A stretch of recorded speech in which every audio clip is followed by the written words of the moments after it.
roundabout near Chepstow following an accident. And heading towards Bristol city centre, Bruno Way is blocked northbound near to the Plimsoll Swing Bridge following an accident. That's the latest. You can stay up to date throughout the day by visiting our website gbnews.com. The next Great British Giveaway winner could be you, with a massive £20,000 in tax-free cash to be won. Imagine how you'd react getting that winning call from us. Hi, my name's Phil Cox and I won the Great British Giveaway. I'd say why not? What is it, the price of a text and £2 to enter? And if I can win it, anybody can win it. And they're going to get even more money this time round, so why wouldn't you go in the draw? For another chance to win £20,000 in tax-free cash, text PRIZE to 63232. Text costs £2 plus one standard network rate message. Or post your name and number to GB05 PO Box 8690 Derby DE1 9TT. UK only. Entrance must be 18 or over. Lines close at 5 p.m. on the 31st of May. Full terms and privacy notice at gbnews.com/win. Please check the closing time if listening or watching on demand. Good luck. I'm Patrick Christie's. Every weeknight from 9, I bring you 2 hours of unmissable, explosive debate and headline-grabbing interviews. What impact has that had? We got death threats and the bomb threat and so on. Our job is to do what's in the best interest of our country. You made my argument for me. My guest and I tackle the issues that really matter with a sharp take on every story. I'm hearing it up and down the country. That was a beginning, not an end. Patrick Christie's tonight from 9 p.m. only on GB News, Britain's news channel. GB News is the home of free speech. We were created to champion it, and we deliver it day in, day out. Free speech allows us all to explore and debate openly the issues most important to us, our families, and of course, the British people. Having challenging conversations to enlighten each other. Which is why we hear all sides of the argument. We are the People's Channel. We will always stand by the freedom to express yourself. On TV, radio and online. This is GB News, Britain's news channel.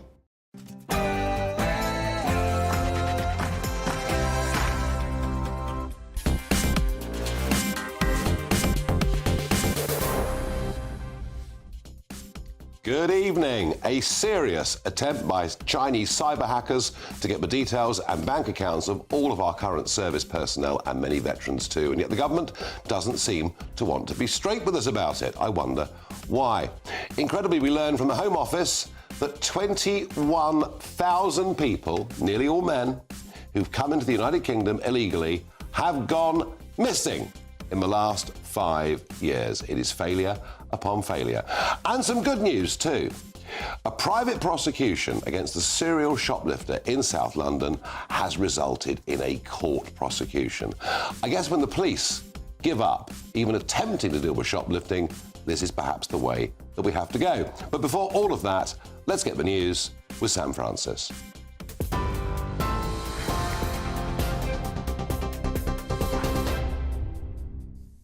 Nigel, thank you very much, and good evening to you. It's just after 7 o'clock. The latest headlines from the newsroom this hour. The Defence Secretary has told MPs the government cannot rule out state involvement in the hack at the Ministry of Defence, but he refused to confirm reports that China was behind it. For reasons of national security, we can't release further details of the suspected cyber activity behind this incident. However, I can confirm to the House that we do have indications that this was the suspected work of a malign actor, and we cannot rule out state involvement. This incident is further proof that the UK is facing rising and evolving threats. Grant Shapps also apologised to armed forces personnel whose names, addresses and bank details were potentially compromised in that hack. It's understood 272,000 people may have been affected. He set out an 8-point plan to support them and announced a full investigation. Meanwhile, Beijing has strongly denied those reports that it's behind the hack, saying the accusations are completely fabricated. In Scotland, John Swinney says he's over the moon to be voted as the Scottish Parliament's choice to be their next First Minister. He was backed by 64 of his colleagues and his name will now be submitted to the King. He replaces Humza Yousaf, who sent his own official letter to King Charles earlier, confirming he was stepping down. Speaking from the front bench for the final time in the role, Mr Yousaf said that his heart would forever belong to Scotland. And next to Worcester, where a woman has admitted to being part of a global monkey torture network. Holly Legreasley has posted more than 130 videos and 20 photos of the animals being tortured to online chat groups. The 37-year-old pleaded guilty to separate charges of publishing obscene images and encouraging animal cruelty.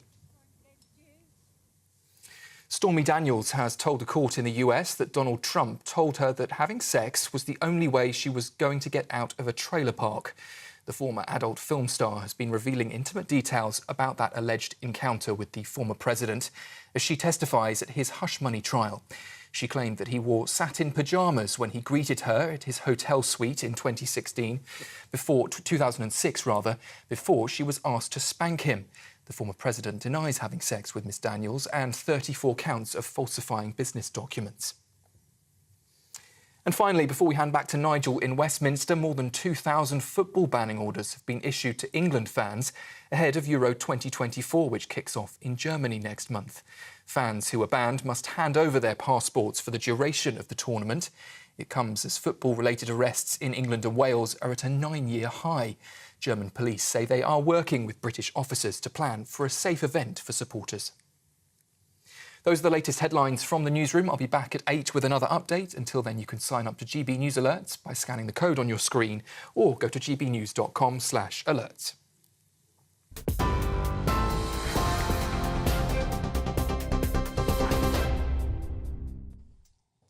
After the show yesterday evening, Sky News broke a story, a very serious story, that there were Chinese cyber hackers undoubtedly working for, directly or indirectly, the Chinese government, attempting to hack MOD data of up to 270,000 people. They are current serving personnel and veterans from the last few years. They were after their details, including details of their bank accounts. Wow, I thought this is a really big story. Yet, what do we get from the government today? Repeated attempts to try to play it down. Here was Rishi Sunak earlier on today speaking at the Crystal Palace Academy.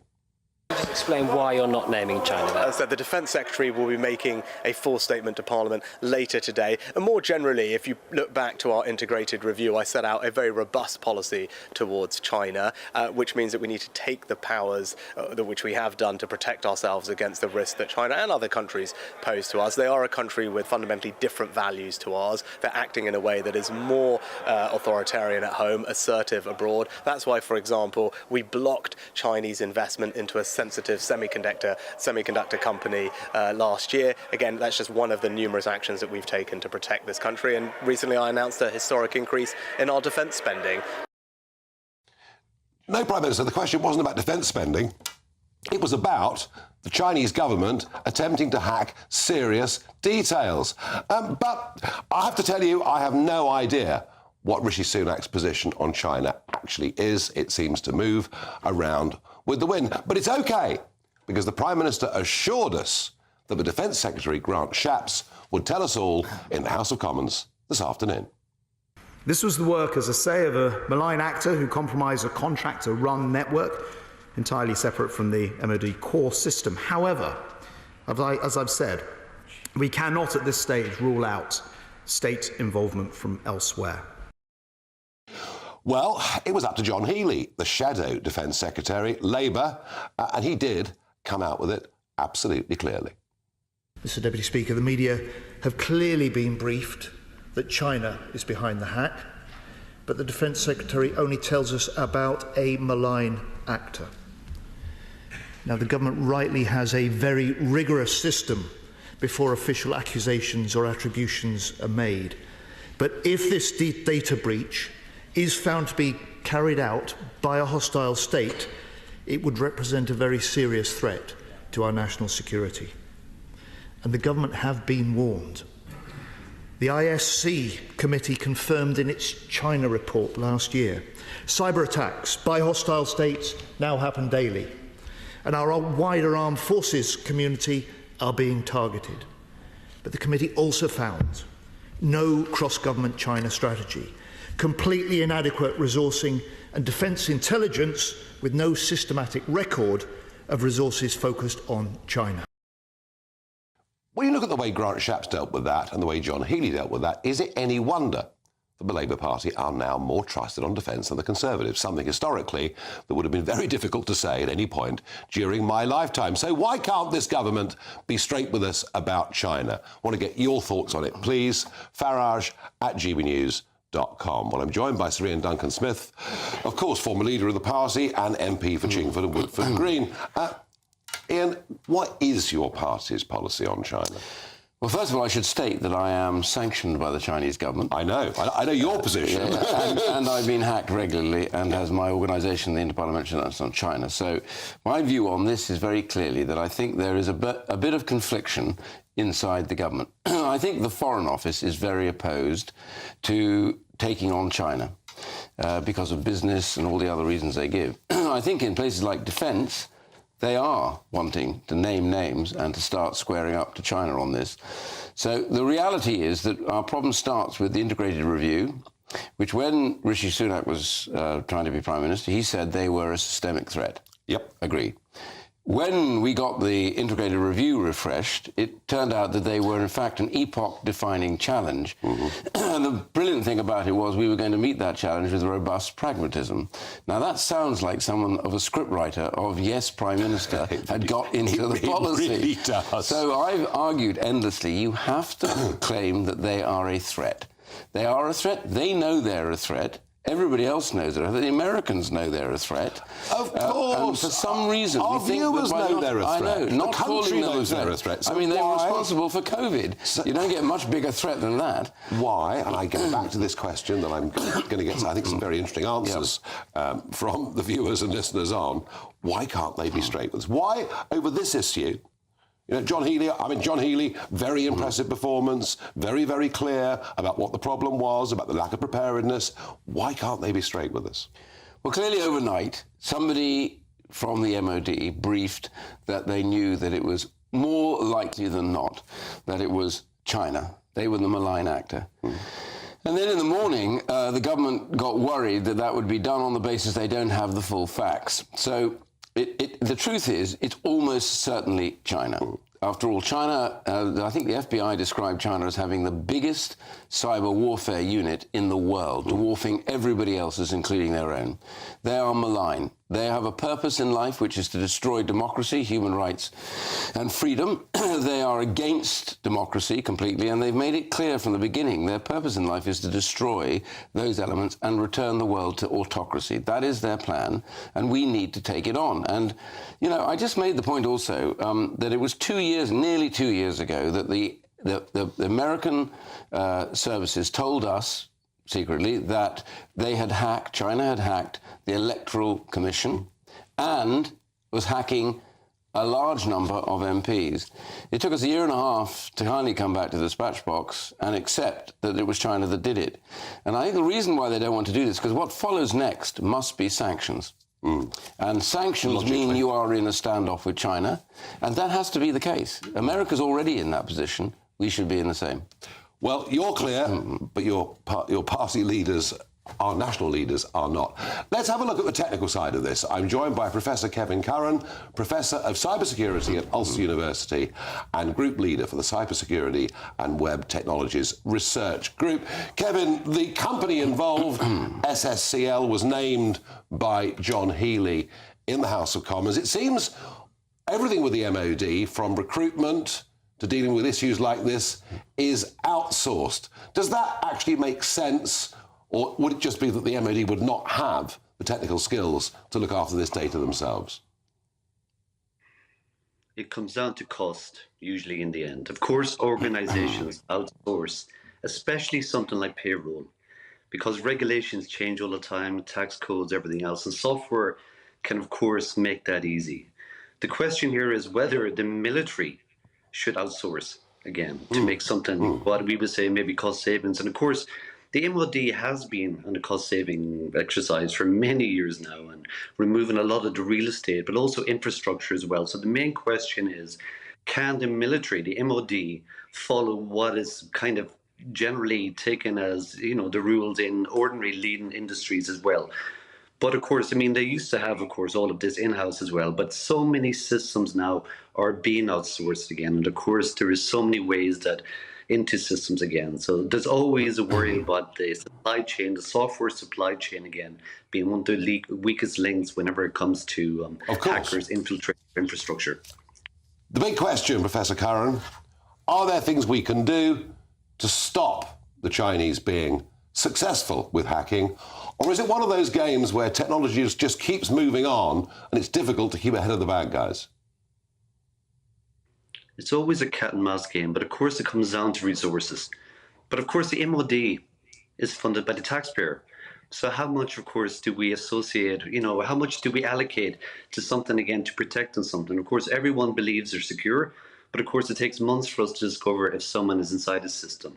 And of course we have, as Ian has said again, that the Chinese state-sponsored group, the APT-31, as we said, we have 100,000 plus hackers here who get up in the morning and until they go to bed again, that their mission is to infiltrate the Western systems again and any governments again that they deem worthy of again. So they have allocated huge resources again to doing this again, but they only have to get lucky once as well. The modern systems are incredibly complex again, but we do have auditors, we do have best practice guidelines, of course, and we have to come along later and see, did the third party company again, the SSCL, did they adhere to best practice again? Or, so we have ways of being able to do that, of course. But again, it comes down to resources. It comes down to how much money can we allocate again? Is it cost effective for us to outsource the military payroll and other systems as well to third parties which are headquartered in different countries? I worry about this outsourcing. Let's wait and see. There will be an inquiry. Let's hope, Professor Curran, we get some answers, and thank you for joining us. Ian, again and again, I've talked about Capita on this programme. Outsourcing of recruitment for the Army, Navy, Air Force, complete disaster. People waiting up to 6 months and giving up the ghost and not bothering. Outsourcing does worry me greatly. Let's finish this and move on to Ukraine. The Chinese embassy have said the so-called cyber attacks by China against the UK are completely fabricated and malicious slanders. We strongly oppose such accusations. China has always firmly fought all forms of cyber attacks according to the law. So there you are, Ian. Well, what can I say? I'm bowled over. Absolutely. I'm bowled over. Quick thought. Important. Yep. You're wearing the Ukraine flag. You've been very clear from the start that we should support Ukraine and allow Ukraine to defend herself. Yep. Lord Cameron went a step further than that yesterday. He said, we've emptied the coffers and we've given all this kit to Ukraine, some of which is arriving today. And if they want to use British-made kit to fire missiles into Russia, that's all fine. So it seems to me we've weakened our own position in terms of our own material needs in case of a crisis, and we have provoked, the expected reaction from Russia. Doesn't seem a very wise thing to have said. Well, I don't know whether that is policy or whether it was his view, but I have to tell you... He's the Foreign Secretary, for goodness sake. So we have to assume it's policy. But my main point is I'm not quite in the same place here with this, as with you on this. My view is that Ukraine has faced the most diabolical attacks from Russia into their territory, into their cities. I mean, the devastation in some of this is, I've been out there a number of times, is absolutely horrendous. The lives lost, civilians, you would call, should not be targets, but they've been killed. Russia fights with no holds barred. Ukraine fights with both hands tied behind its back because it's surrounded by Russia, but it can't actually attack Russia. And so they've been already doing some of the attacks now, more with the drones. But the reality is Russia can't just play the war as it wishes. And for Ukraine, I understand why. There are some strategic targets, like power stations, etc., that Russia has been attacking in Ukraine, which I think become legitimate targets for Ukrainians to target them. They don't target and they won't target civilian targets. There's no question about that. But I think I've talked to enough Ukrainians when I was out there And they're fighting for their lives out there right now. They are. And we need to help them in every way we can. Yeah. So I think this is important.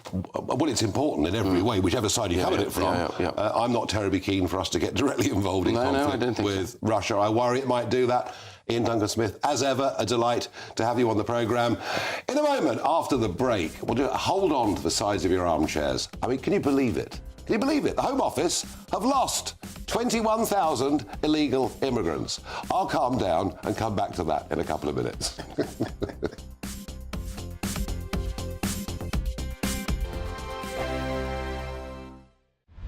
Britain's Newsroom. Weekday mornings from 9:30. Men's mental health. Yeah. Men are starting to talk a lot more. Yeah. You've been through a lot of stuff that people don't know about. Yeah, I mean, the last few years for me have been very, very difficult. People see me on tour, performing, making music, but myself and my wife, we went through 2 miscarriages.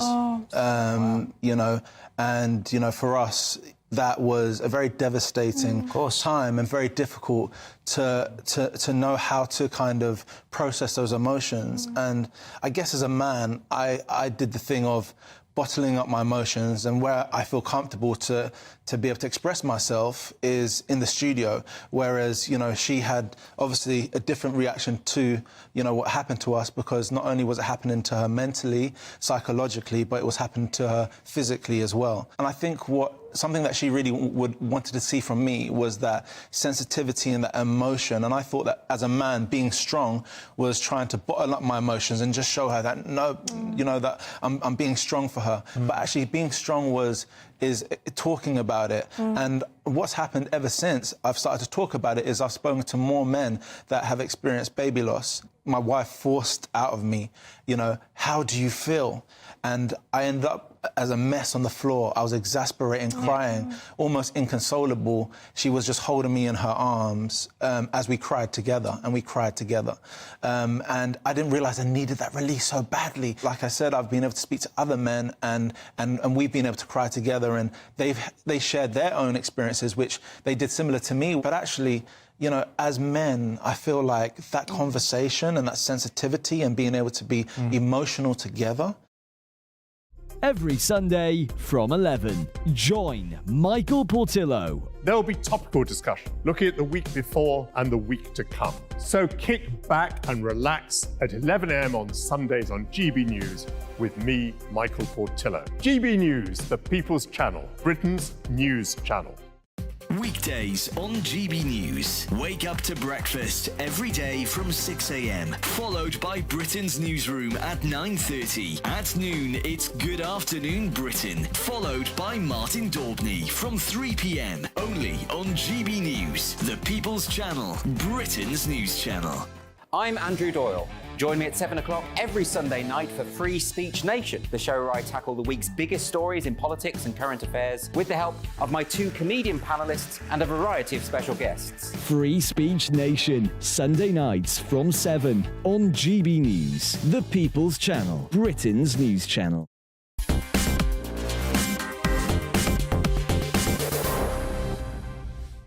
I asked you, why can't this government be straight with us about China? Ryan says, because the Chinese state owns large parts of our national infrastructure, including water, electricity, railways and steel production. Our country has been broken up into little pieces and sold to China. Yeah, I used to work on the London Metal Exchange in London, an institution that had been going for 125 years, and guess what? We sold it to China. Vince says, the government is incapable of telling the truth about anything. Another viewer says, we rely too much on China now and we can't even criticise them. And that is a point of view that if we did put sanctions on, of course, it would hurt us very much as well. We've become very dependent on Chinese goods. And finally, Muriel says, the Tory government is pro-China and has been for a long time. And I suspect, Muriel, that you are right. OK, here goes a Freedom of Information request put into the government, released today by the Daily Mail, reveals that 21,107 foreign nationals who've come into Britain claimed refugee status and in almost all cases been refused have, in the last 5 years, gone missing. Gone missing. Gone. Gone. Where are they? Probably working on cannabis farms, drug dealing, some form of criminality. I mean, it is just truly astonishing. Well, one man who perhaps won't be surprised about this is Dr. Mike Jones, Executive Director of Migration Watch and friend of the programme. Are even you surprised by these numbers? No, not at all. And you've got to realise the 21,000 figure is actually quite conservative. It's 8 months out of date. So that number goes back to September of last year. Yeah. So the real number is probably closer to 30,000, maybe even more. So you're saying that the rate at which people are absconding is going up? Of course. I mean, again, we know the Home Office has lost contact with around 5,700 asylum seekers who are earmarked to be returned to Rwanda. They're only in contact with around 38% of those earmarked to be deported. So, again, this comes as no surprise. I mean, the root cause of the issue is this. It's very difficult to deport people. Asylum claims go through a merry-go-round of appeals. If you can't deport people, detention centres become full. If the detention centres become full, asylum seekers then have to live amongst the general population. And, you know... They're gone. Now, they're talking, sort of moving on a bit from this, but similar theme, they're talking now about those that are earmarked for Rwanda being put into detention. Is that actually happening? Well, to some extent, yes, but there's very little capacity in the detention centres at the moment. So detention capacity can, vary. About 3,000, I think, is something like that. Yeah, I mean, at its lowest, it's below 2,000. It's sort of around 3,500 at the moment, but it's going to be very difficult to get those people into the detention centres at speed and at scale. Well, we've been told that by July there will be planes taking off to Rwanda, that the legislation says we can ignore Articles 2 and 3 of the Human Rights Act. And the Prime Minister, not for the first time, but the Prime Minister actually appears to be quite bullish on this issue. What say Migration Watch?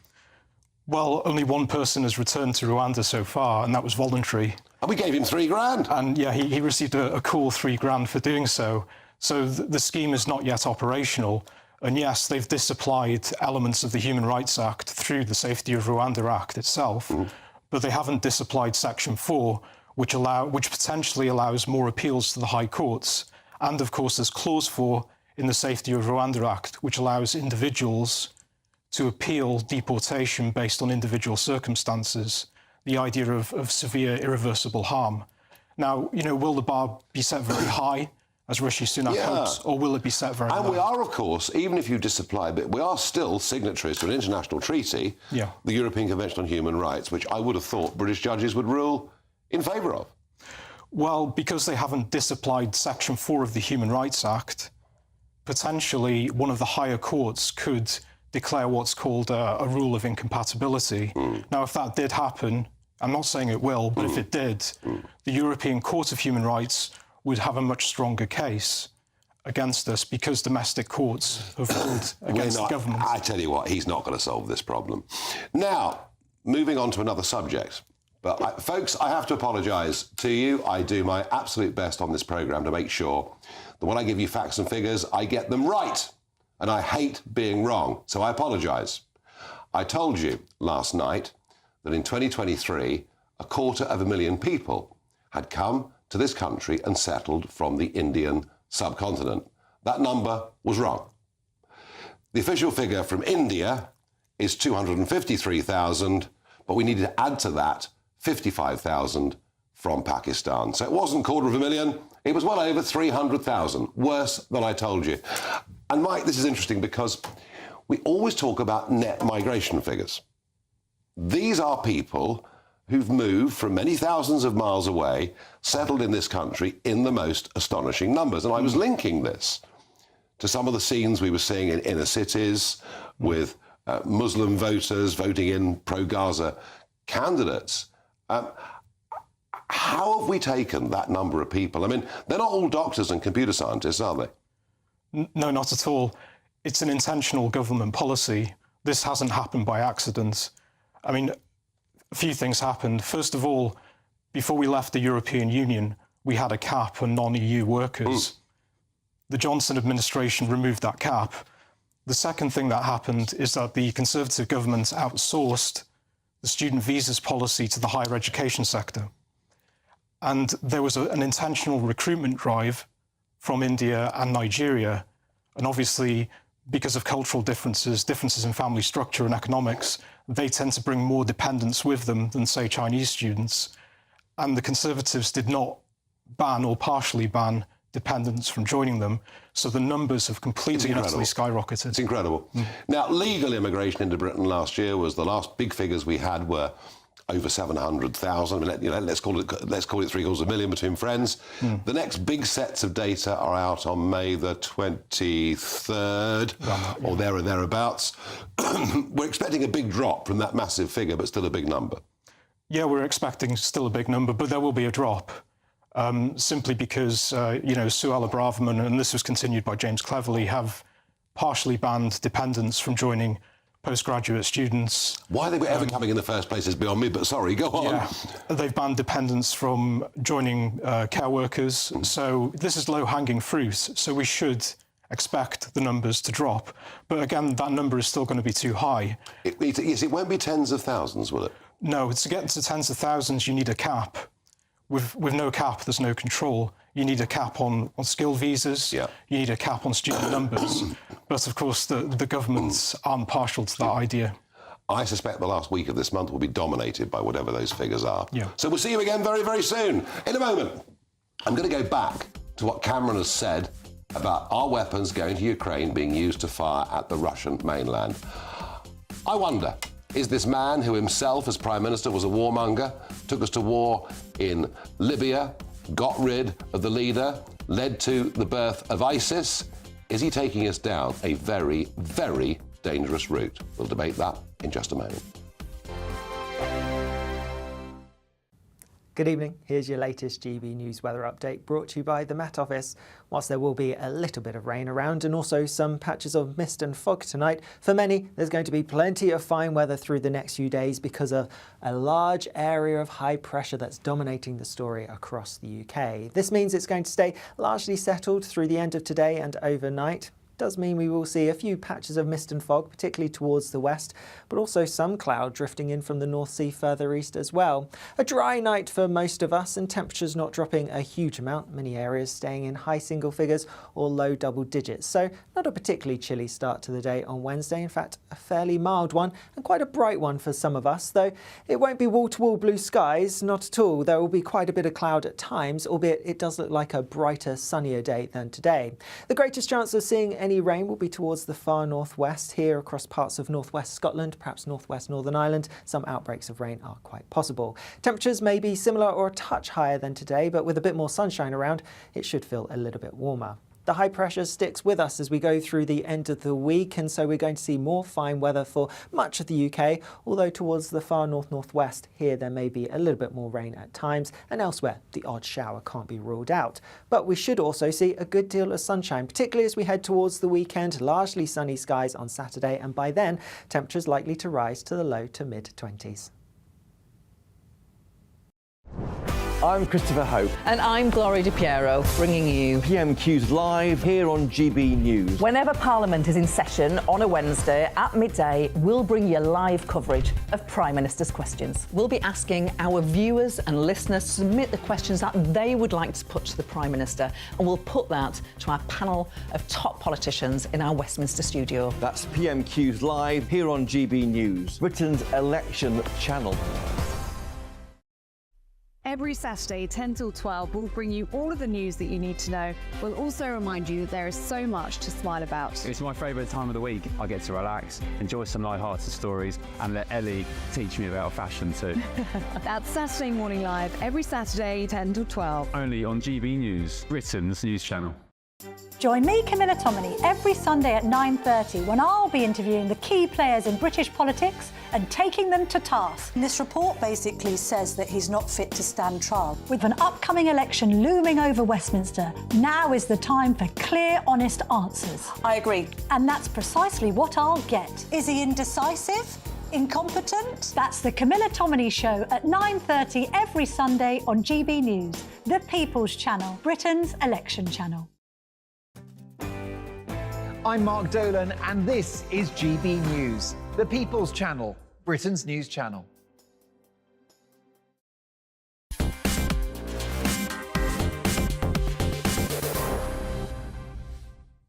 As is so often the case, I see stories that I think are fantastically good for us, stories I think could be very bad for us, and I always marvel that they somehow aren't on diary with the rest of the media. And whilst this story has been reported, I don't think there's been enough emphasis on it. Our revered Foreign Secretary, Lord David Cameron, said this yesterday: "We will give £3 billion every year for as long as is necessary." This is to Ukraine. "We've really just emptied all we can in terms of giving equipment." So what he's saying is, we've really got rid of everything. We have virtually no stocks of artillery shells or much other kit and ammunition. And then he says, Ukraine absolutely has the right to strike back at Russia.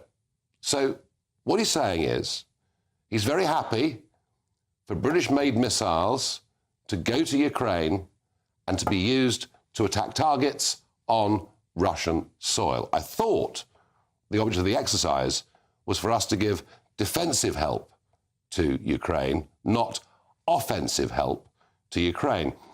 He has poked the Russian bear with a stick, and perhaps unsurprisingly, the Russian Foreign Ministry have said, in response to Ukrainian attacks on Russian territory with British weapons, any British military facilities and equipment on the territory of Ukraine and abroad will be targets. What is Cameron up to? I think this is complete and utter madness. I'm joined by James Gaiter, former NATO spokesman and friend of this programme. James, what do we know about Russia is that if you do poke it with a stick, it will always respond. I was fascinated to see George Robertson, the former Secretary-General of NATO, the other day, very much taking my line that the expansion of European Union, I believe NATO too, has directly led to the Ukraine war. What is our mission in Ukraine? Are we there to help them defend themselves, or are we happy for this kit to be used to fire off at power stations or other military facilities, perhaps, in Russia? What's the brief? Well, Nigel, very good to see you again. The way I see it, with all great respect to George, this is not a binary choice. As I see it, I'd much rather our Storm Shadows were strapped to the underside of a Ukrainian fighter jet than languishing in a bunker somewhere in Wiltshire under the care of the RAF. But fine, that's your personal position, and we differ on this, I think. Well, we do differ on this, but isn't the point I'm making the fundamental one? That we have been told, our taxpayers have been told, and American taxpayers too have been told, that we're doing this to help Ukraine defend itself. Mm-hmm. This turns defence into offence. No, I refute that position entirely, if you'll forgive me. We love free speech here. No, ultimately, the point is that arming your ally's enemy is a form of defence. So, first of all, it is defence of ourselves, because it's a lot less expensive, a lot less costly in all sorts of metrics by comparison to the alternative.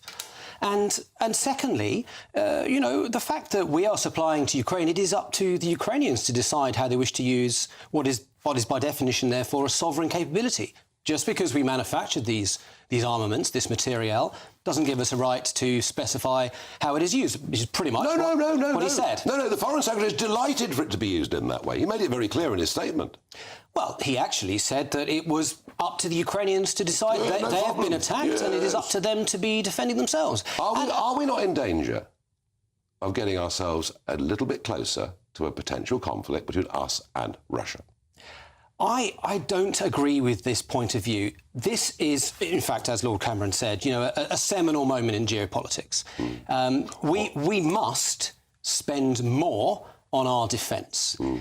We do not. I agree with that, absolutely, and I wonder why the pledge for 2.5% isn't until 2030. Well, it's because the government are going to be in power for the next 5 minutes, so it's really irrelevant how long they oppose. That's a fair point. Another seminal moment in geopolitics was Cameron's maniac decision with the support of the French, with the Americans kind of backing up, to take out Gaddafi in Libya. We took out Gaddafi. ISIS didn't even exist, but it grew into that vacuum. That was the moment the millions started crossing the Mediterranean and causing all the political problems that we're now seeing. I mean, is this man fit, given his track record, to be our Foreign Secretary? I think we can look forward to a change of government very shortly. I know, I get that. And this problem will go away. But between now and the next 6 months, goodness knows what damage he might do. Well, I mean, the situation in Libya isn't the sole cause of migration, and it's not the sole cause of migration to the UK. I tell you what, when Gaddafi was still alive, he did say, take me out and 5 million will come to Europe. He did, but he was also a tyrant that led to a great number of deaths in his own nation state. I'm not saying he was a good guy or anything like that. I'm not going to argue for a moment Saddam Hussein was a good guy. I just worry that we've been getting ourselves involved in a series of wars that have ended up with very negative consequences and huge numbers of civilian deaths, especially in Iraq. And I just wonder whether having sort of the neocon hawk like Cameron makes sense. And I just wonder whether that statement he made wasn't wholly unnecessary, that we have to understand the paranoia of Russia given its history. Well, I'd rather a neocon hawk than a neo-Tsar, to be perfectly frank. Just about to do another few years after his rubber stamp parliament lets him go forth and conquer. You've conflated a number of issues there, if you'll forgive me. It is important, is it not? I'm talking about the breadth of our foreign policy, our use of the military over the last 20 years, and that Cameron has been very much a part of all of that. And I just worry that he's the wrong man. My personal view is that his actions in Libya were half-hearted and without a plan for the future, which is not the first time this nation has done such a thing in my lifetime. But quite apart from that, the situation in Ukraine is quite literally a seminal moment for Europe. Back down now, or perhaps even. You talked about Trump a moment ago. Perhaps even see less support from the US, or indeed a cessation of support. And we will see the shape of Europe change. I tell you what, I suspect if Trump had been in the White House, they wouldn't have invaded in the first place. And I do believe that very strongly. And Trump wants a negotiated settlement. Yes, but a negotiated settlement means defeat for the Ukrainians. Do you really, honestly and truthfully think that Crimea is going back to Ukraine? I believe they have a right to bring back their own country, and I believe a negotiated settlement and the imposition of a peace. I mean, I served in Bosnia, an imposition of peace that is cracking at the seams. I've served in Iraq, an imposition of peace that's cracking at the seams. I've served in Afghanistan. I wouldn't go so far as saying imposition of peace, but an imposition of something that has failed absolutely because of Donald Trump's decision carried out by Biden. No. That's absolute nonsense. Biden made that decision unilaterally without even telling us he was going to do it. Well, that might be the case because he was in power at that point in time, but it was a decision that had been already made, as I understand that. They were down to 3. We could argue that forever. Indeed. James, I think you and I take I agree with you on many things. I think on this, I think the language that was used was irresponsible. Good to see you. Likewise. The What the Farage moments of the day, one I think is a very good thing, one a very, very bad thing. Quite extraordinary that yesterday at Auschwitz there was a commemorative march and service. And this, of course, was to remember the horrors of what happened at that factory of death during World War II, but also to remember those, not just those that were killed on October the 7th, but, of course, the 90 or so that are still being held hostage in shocking conditions. And pro-Palestinian protesters turn up outside Auschwitz, putting out leaflets, flying the Palestinian flag. Frankly, folks, I think that is completely and utterly sick. Now, I have talked to you on this programme a couple of times about the World Health Organization, people I have absolutely no faith in whatsoever, with their annual budget of $7 billion every year, and who did their best to hide the true causes of COVID. They have, as I've said this before to you, I'm going to say it again, scheduled for the end of May, they have a conference at which they want us to sign up to a global pandemic treaty that would give them the right not only to tell us to lock down the next time they deem a pandemic, but also to take 20% of our stocks of any medicines or vaccines that we have to spread around the world. I mean, it is such a loss of national sovereignty as to be untrue. So far, it would appear that the British government is going to sign up to this. Interestingly, last night, Senator Ron Johnson, Republican, managed to get all 49 Republican senators to write to Biden to say, do not sign this treaty. It would be a dreadful abrogation of sovereignty. This is due to happen at the end of May. That timetable may slip for a month or two, but be in no doubt of the ambitions of a WHO to take a huge amount of power. And remember, we can't vote for them to go in, and we can't vote to get rid of them either. And I really hope that the British government wakes up to this. And I'm sure when this story gets a wider audience in this country, people will be very, very strongly opposed to it. In a moment, well, interesting, isn't it? You know, serial shoplifters, video evidence, and still the Metropolitan Police won't turn up. And yet, for the first time, there's been a successful private prosecution against the shoplifter. Maybe, if the police have given up, what we're going to have to do is to fund private police forces.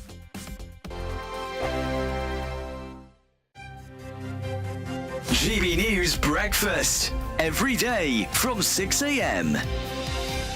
Do you mind if I ask you a little bit about Sebastian? It really amazes me how a mother who can lose a child in such a shocking and unexpected way, so little, so precious, can then turn that grief into something so positive. How did you find the strength to get up, get a camera crew, as you say, travel to the other side of the world and investigate all of this?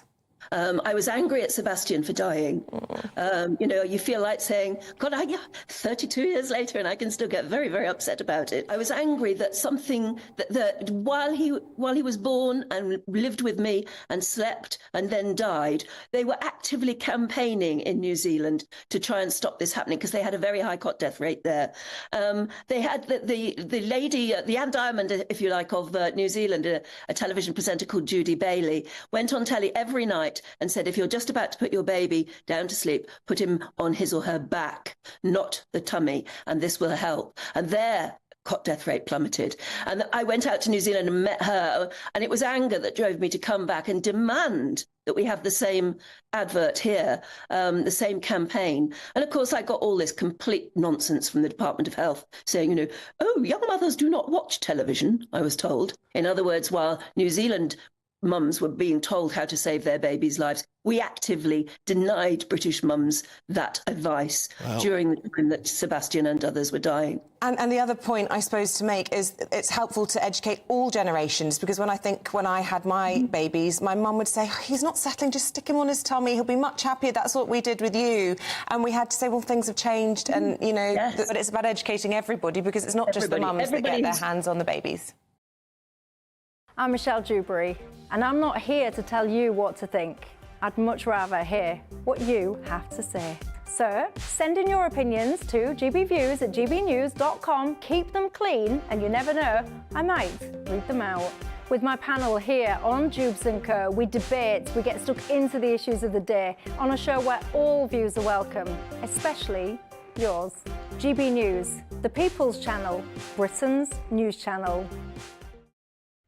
2024, a battleground year. The year the nation decides. As the parties gear up their campaigns for the next general election. Who will be left standing when the British people make one of the biggest decisions of their lives? Who will rise? And who will fall? Let's find out together. For every moment, the highs, the lows, the twists and turns. We'll be with you for every step of this journey. In 2024, GB News is Britain's election channel.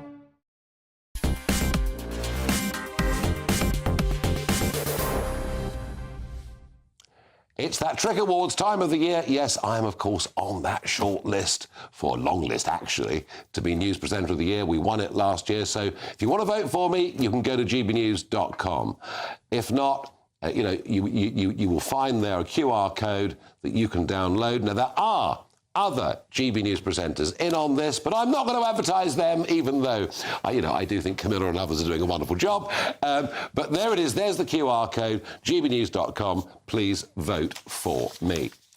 Now, it is astonishing that shoplifting, even serious serial shoplifting, and in this case, a man called David Hanson, a 44-year-old, with 105 previous convictions, including 33 burglaries. Why this man is even walking the streets, I don't know. But he goes in to Marks and Spencer's on Streatham Hill. He's caught stealing on CCTV. It's reported to the Metropolitan Police, who decide, despite clear video evidence, not to prosecute. So it all comes down to TMI, which is run by David McKelvey. David, just to begin with, tell us who TMI are, and how do you get your funding? TMI, Nigel, is a group of retired detectives, very experienced career detectives. We've been around since 2007. When I retired from the police in 2010, we began work, and we are the biggest private prosecutor in the UK, with over 1,500 private prosecutions. We started originally doing prosecutions for fake goods, which we still do, and about 5 years ago we started prosecuting for retail crime as well, pickpockets and shoplifters. But this is the first burglary prosecution we've brought. No. Look, as you say, senior police officers, retired like yourself, doing a fantastic job, but it doesn't just happen. Do you raise charitable donations? Who funds the organisation? So, basically, at the end of a case, you are entitled to recover your costs of a case. You very rarely cover your costs, but you can recover some costs towards the prosecution.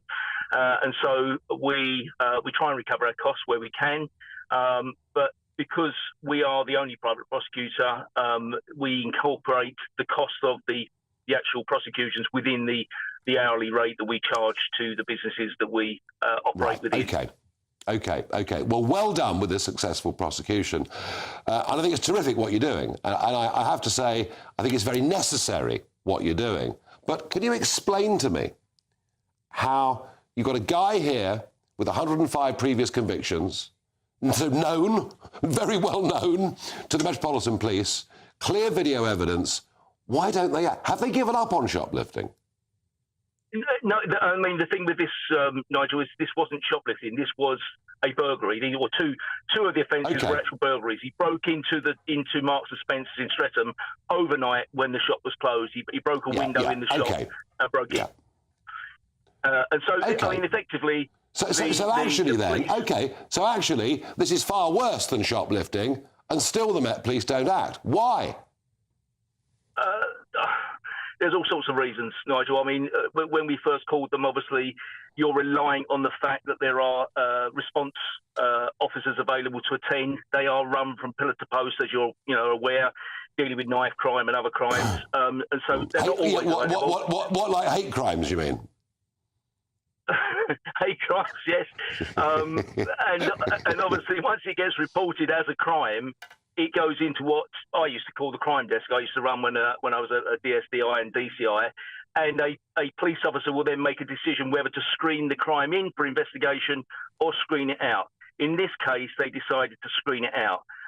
Now, there's all sorts of reasons that could be, but the decision to screen it out was wrong. And my team, the detectives on the ground from TMI, they knew who he was because we are there, on a regular basis. We know all of the criminals.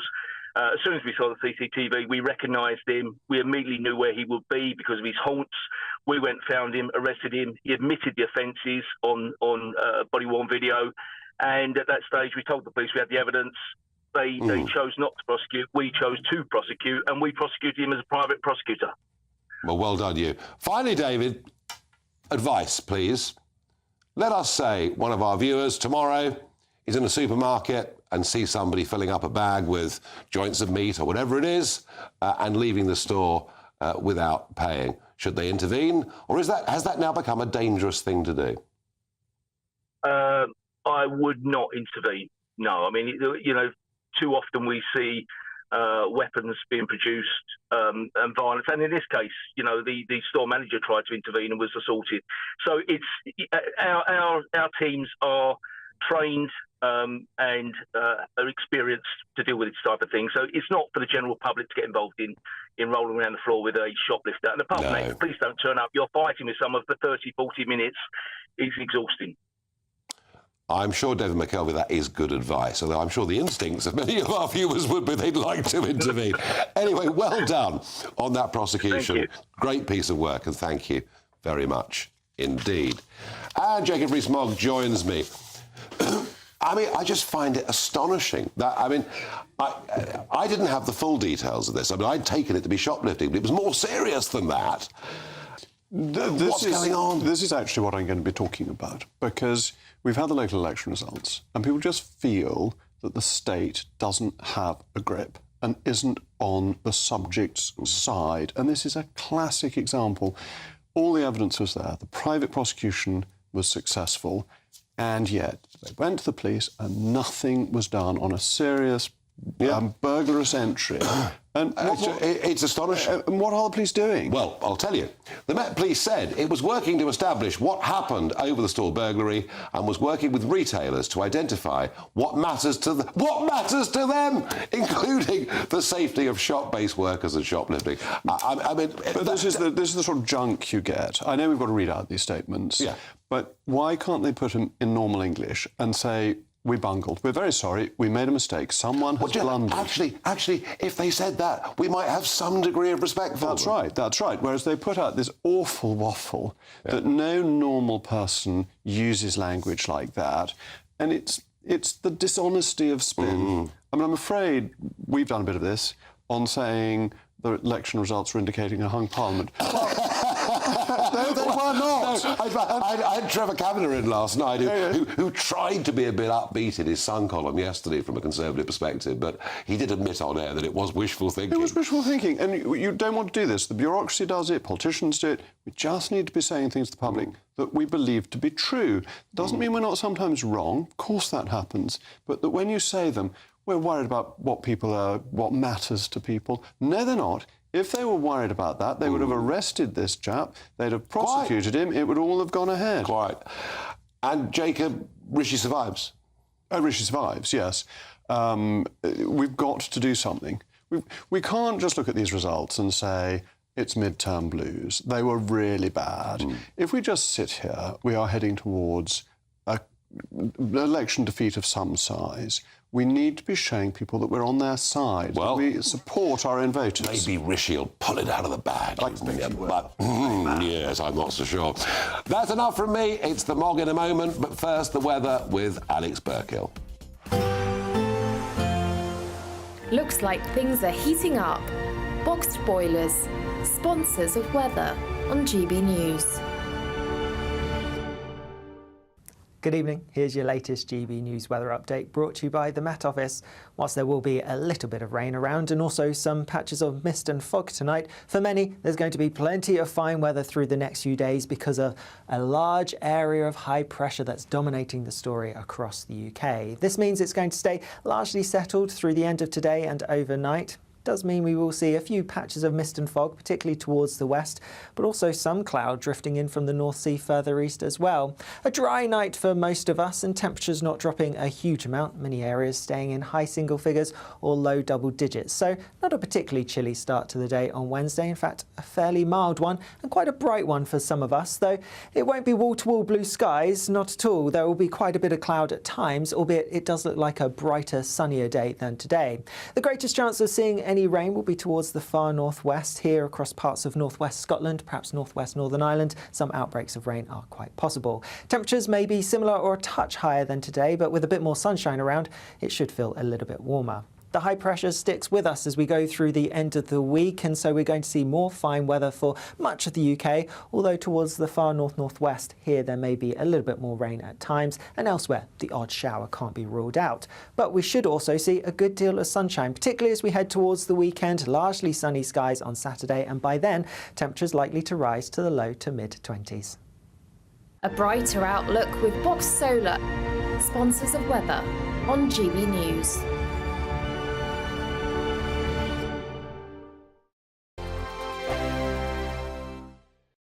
It's the biggest cash prize we've given away to date. An incredible £20,000 that you could use however you like. And because it's totally tax-free, every single penny will be in your bank account to do whatever you like with. £20,000 in tax-free cash really could be yours this summer. But you've got to be in it to win it.